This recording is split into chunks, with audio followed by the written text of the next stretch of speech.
आज सपा की स्थिति ये है कि यहां हर घंटे उसे अपने उम्मीदवार बदलने पड़ रहे हैं। कांग्रेस को तो उम्मीदवार ही नहीं मिल रहे।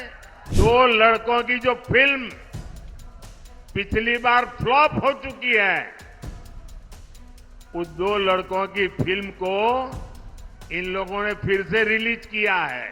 कांग्रेस के घोषणा पत्र में वही सोच झलकती है जो सोच आजादी के आंदोलन के समय मुस्लिम लीग में थी। मैं आपके बेटे बेटी के भविष्य को बचाने के लिए इतनी गालियां खा रहा हूं, इतनी लड़ाई लड़ रहा हूं।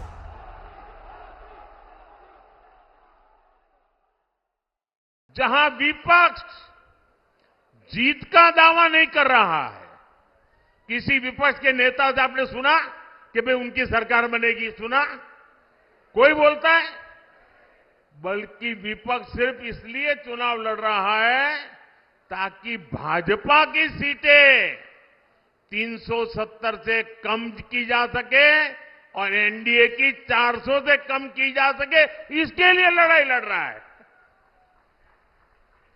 आज सपा की स्थिति ये है कि यहां हर घंटे उसे अपने उम्मीदवार बदलने पड़ रहे हैं। ये लोग उम्मीदवारों तक का फैसला नहीं पा रहे। और कांग्रेस की स्थिति तो और विचित्र है। कांग्रेस को तो उम्मीदवार ही नहीं मिल रहे।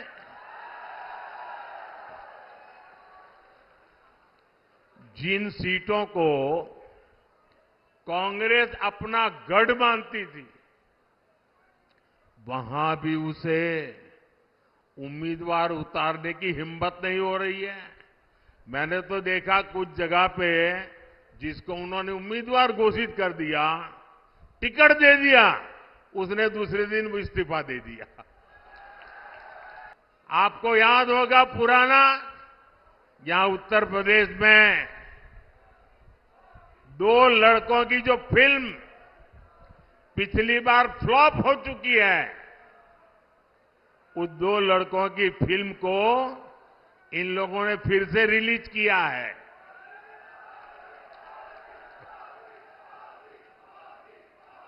मुझे समझ नहीं आता, अरे काठ की हांडी को ये इंडी गठबंधन वाले कितनी बार चढ़ाएंगे? कांग्रेस के घोषणा पत्र में वही सोच झलकती है जो सोच आजादी के आंदोलन के समय मुस्लिम लीग में थी।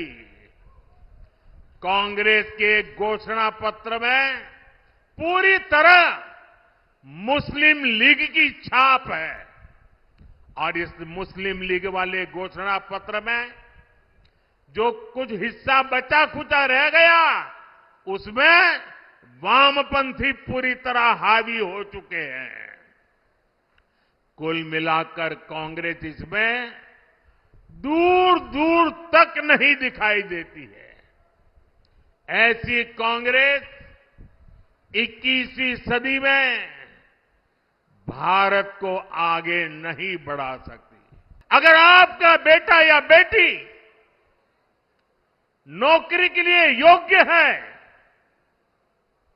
लेकिन भ्रष्टाचार करके किसी और को नौकरी दे दी जाए, तो आपके बेटे बेटी का भविष्य क्या होगा? और इसलिए मैं आपके बेटे बेटी के भविष्य को बचाने के लिए इतनी गालियां खा रहा हूं, इतनी लड़ाई लड़ रहा हूं।